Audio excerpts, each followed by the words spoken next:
Dicen que uno no se salva de dos cosas en la vida, ni de la muerte ni de la DIAN. Hay que incluir los peajes. Alisten el bolsillo que vamos a hablar con el señor ministro de Transporte, William Camargo. Ministro, gracias por estar en 6 AM. Buenos días. Gustavo, buenos días a la mesa y a todos los oyentes. Estuve leyendo con mucha atención su charla con los colegas de El Tiempo y me quedaron algunas, y sé que a buena parte de la mesa también, algunas preocupaciones sobre el futuro de las concesiones viales que tienen muchos problemas en ejecución. ¿Qué pasa con los concesionarios, ministro? Bueno, digamos que el modelo como tal, relativamente robusto, tiene algunas tensiones en este momento, algunos problemas por situaciones ambientales, situaciones prediales, situaciones también de riesgos de construcción, y adicionalmente hay un tema asociado también a entendimiento de las reglas del contrato. Eso implica que en este momento el 70% de las concesiones tienen algún tipo de complicación en su ejecución. Y si bien nosotros acompañamos el modelo, inclusive ampliamos un bracito social, un brazo social de la ANI para hacer ANI social, que son universidades, actualmente colegios, distritos de riego, hospitales, hay que hacer una revisión a fondo porque hay varios problemas. Uno de ellos es justamente recaudos de peajes, que tenían una proyección, esperábamos tener un número determinado de vehículos pasando por ellos hoy para pagar la operación y el mantenimiento y parte, en algunos casos, la totalidad de las obras, y ese tráfico no está pasando por diferentes circunstancias. Adicional a eso, los recursos en algunos proyectos que no han empezado quedan congelados en unas fiducias, y ese recurso, que en últimas debería entrar a irrigar la economía y generar activación de procesos económicos en las regiones, no se está utilizando. Y eso obviamente obliga a una reflexión frente a un modelo que consideramos nosotros debe mantener el país, pero que implica unos ajustes. Ministro, pues obviamente, como usted dice, no están pasando los carros que deben pasar, en fin, ya aumentos, eso es matemáticamente imposible, técnicamente imposible, moralmente imposible. ¿De dónde sale entonces más plata? ¿Qué van a hacer? Bueno, digamos que la ley 105 estableció 3 mecanismos para financiar las obras en el país. Presupuesto de la Nación, que tiene obviamente una apropiación anual que reciben el INVIAS y otras entidades, también la ANI una parte, y las vigencias futuras, que es un poco como pagar la infraestructura en el largo plazo, poniendo en congelación, llamémoslo así, unos recursos en unas fiducias que son el respaldo de las empresas y de los concesionarios y de los fondos de inversión que nos facilitan ese recurso. El segundo es justamente los peajes, que en principio estaba previsto para cubrir operación y mantenimiento, pero que en un giro de las concesiones en cuarta generación incorporó iniciativas privadas que cubren completamente las obras y la operación y el mantenimiento, y eso aumentó los costos de peajes en algunas zonas del país, y obviamente un descontento social que sigue creciendo y que ha inclusive limitado la instalación de algunos peajes que son respaldo de las mismas concesiones. Y el tercero, que no se había utilizado porque estaba sustraído del ordenamiento por una decisión del Consejo de Estado, es la valorización. Valorización que hoy en día los entes subnacionales, departamentos, municipios y distritos pueden utilizar y que el Estado no podía utilizar. Ese mecanismo también nos permite construir obras, financiarlas, operarlas y mantenerlas, y adicionalmente es un proceso que es mucho más progresivo en su distribución, porque se recauda de los predios que se benefician de las obras que desarrollamos y que en el pasado no se había utilizado. Ministro, esta es la antesala de la modificación de los contratos de las concesiones, que finalmente son contratos y hay que cumplirlos. Pues digamos que parte de lo que estamos buscando es que, evidenciado el problema que tenemos con recaudos de peajes, en algunos de ellos, con problemas para terminar obras adicionales que también las comunidades y las regiones están demandando, existe la posibilidad de incorporar recursos a estas iniciativas para desarrollar esos proyectos y terminarlos, y adicionalmente para mejorar los flujos de caja que garantizan la ejecución de las obras. Estas son iniciativas que, en la limitación de recursos que administramos, que tiene que cubrir obviamente otros frentes, solamente por citar una referencia, el año pasado giramos 2.3 billones de pesos del diferencial de recaudo, que es la diferencia entre el peaje esperado y el peaje real que está pasando hoy en día. Este año son 3 billones de pesos, el próximo año son 1.7, sin incluir los incrementos de la inflación. El mecanismo existe, Estamos de alguna manera habilitados por el legislativo y en el ejecutivo estamos trabajando con mecanismos para hacerlo operativizado, para hacerlo posible, y es una fuente alterna de recursos que consideramos se debe utilizar. Hay mecanismos para incorporarla y se ha generado ya proyectos que están aumentando el valor en los predios en muchas de las infraestructuras que hemos construido. Ministro, le hago una pregunta de manera, digamos, práctica. Decía usted que hay ya unas vías en las que el asunto de la valorización va a comenzar muy pronto. Entendí que en marzo, una de esas vías, la que conecta a Cartagena con Barranquilla. Si don Pedro, que tiene un predio cerca a la vía en esa autopista entre Barranquilla y Cartagena, tiene pues un predio ahí, se va a beneficiar de una obra que pasa por al frente de su lote, incluso si el lote no está urbanizado, a don Pedro le va a llegar un cobro de valorización en marzo y eso va a reemplazar un aumento de un peaje, ¿es así? Lo que tenemos es en mayo la primera distribución, que son resoluciones que efectivamente llegan a los predios en función de algo que es muy importante, la capacidad de pago. Esto no es un ejercicio indiscriminado, hay una clasificación que adicionalmente se revisa con los equipos técnicos de Gobierno, Hacienda y el señor presidente para establecer un umbral a partir de los cuales se genera ese cobro, que en últimas lo que hace es distribuir una parte del valor de las obras en una zona de influencia. Entre más cercano esté a la obra, hay un mayor beneficio. Eso toma unos valores de referencia. Esto no es, digamos, un ejercicio arbitrario. Bogotá y Medellín, Antioquia lo han hecho. Y lo que evalúa es el aumento de valor de esos predios entre el momento en que se compró el predio para la obra o mucho antes y el valor que tienen hoy en día. Hemos identificado aumentos de valor de predios entre 300 y 500%. Es más, esto nos está permitiendo actualizar el catastro de los corredores por donde estamos haciendo la actualización. Es una tarea que ya está acometiendo ANI en vías. Y lo que efectivamente pasa es una resolución que le llega al propietario del predio que la puede objetar. Esto tiene obviamente los mecanismos de ley. Si él no está de acuerdo con la valoración que se hace del avalúo de su predio y que se distribuye en una zona de influencia que puede estar entre los predios cercanos a la obra y 3 o 4 o 5 kilómetros. Es una forma de distribuir el valor de la obra o una parte de él en los beneficiarios de esa misma infraestructura. Señor ministro, entonces mire, para redondear este punto antes de pasar a una inquietud que tiene nuestro director de noticias en Cali, como la manera de financiar infraestructura es presupuesto, pues el gobierno está poniendo lo que hay y está ahí precisamente en el presupuesto.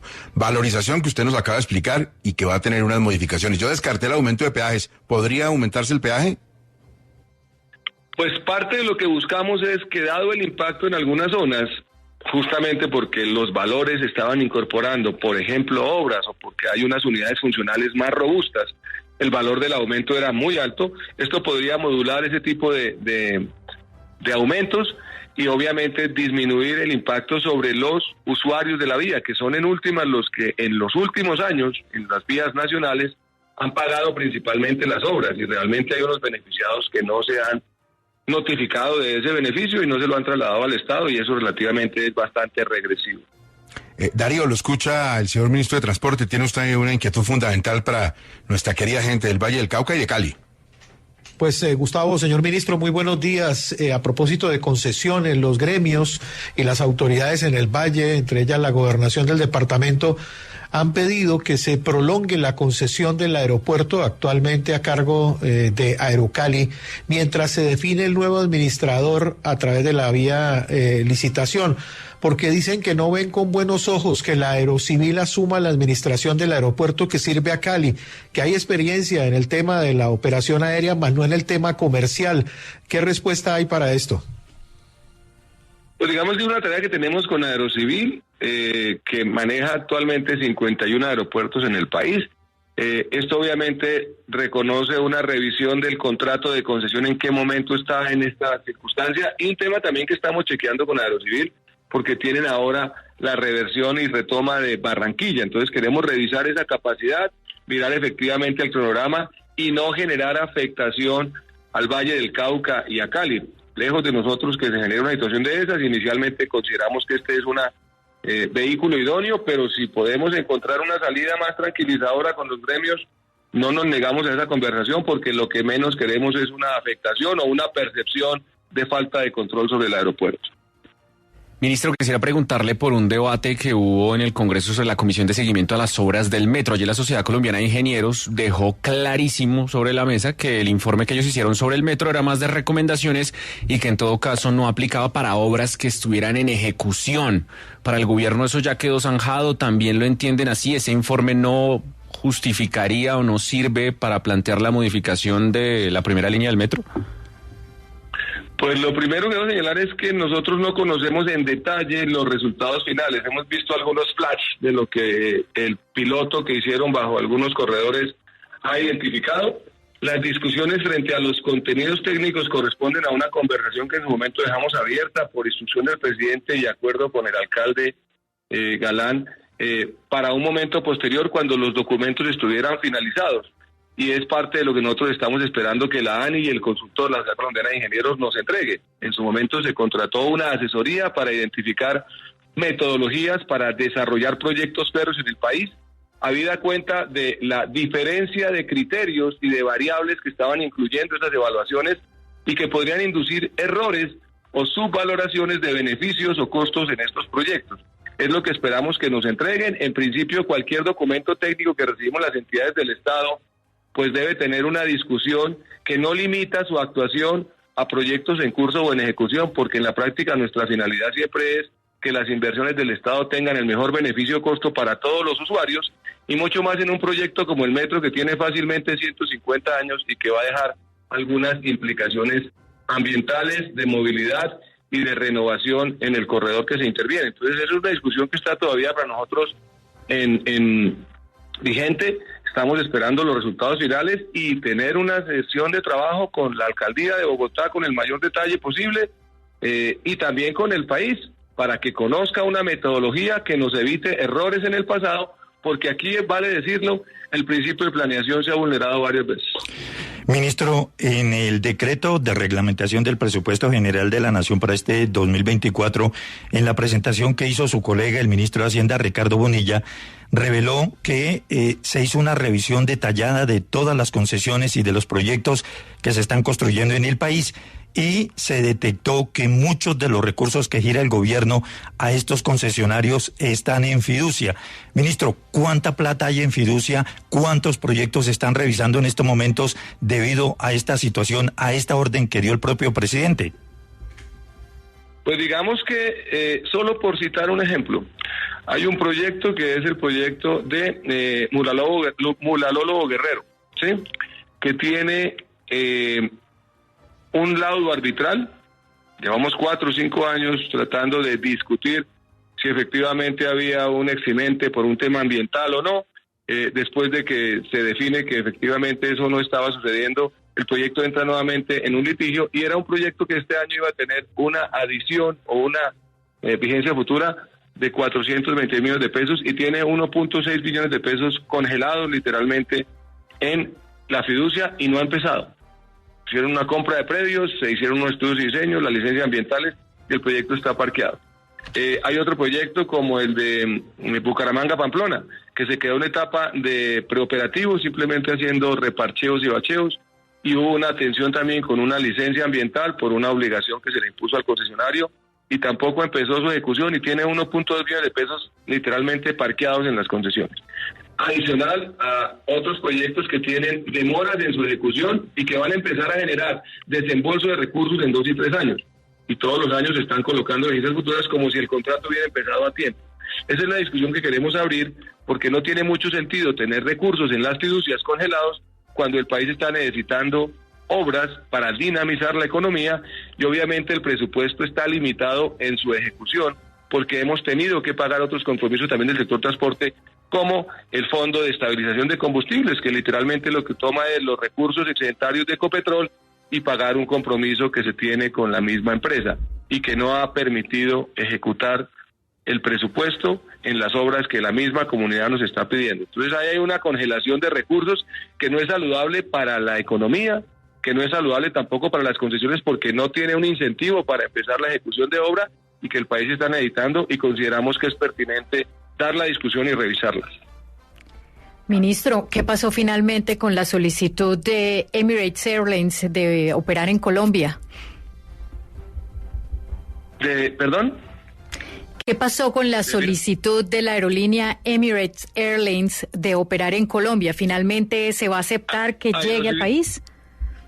Aerocivil está en esa tarea. Eso fue inclusive una situación que se motivó a partir de la visita de la vicepresidenta Francia Márquez a Emiratos. Para el sistema aeroportuario del país, entre más aerolíneas y más frecuencias tengamos, es una competencia que es saludable. Aerocivil ha venido trabajando con ellos para tener una operación de pasajeros. Hoy en día tenemos de carga y creemos que esas iniciativas deberían avanzar para mejorar la oferta aérea en el país y generar mayor competencia. Eso es en últimas lo que los mercados proponen y para nosotros bienvenido que eso pase. Eso debería estarse activando en las próximas semanas o meses y entiendo que ya hay conversaciones avanzadas sobre ese componente. Es decir, este año vuela Emirates a Colombia. Yo esperaría que sí. Además hay una cultura en África muy cercana a la nuestra, justamente por todo el proceso de la costa pacífica, y pues obviamente acercar a estos países también nos permite estar hermanando el denominado sur-sur. Allí hay unas iniciativas que se han venido desarrollando, unos países que necesitan también el apoyo de Sudamérica y son obviamente bienvenidos a nuestro país y seguramente también nos recibirán con los brazos abiertos. Muy bien, ministro, muchísimas gracias. Quedamos pendientes de el revolcón en los peajes. Buen día para usted. Gustavo, muchas gracias y un saludo a toda la mesa.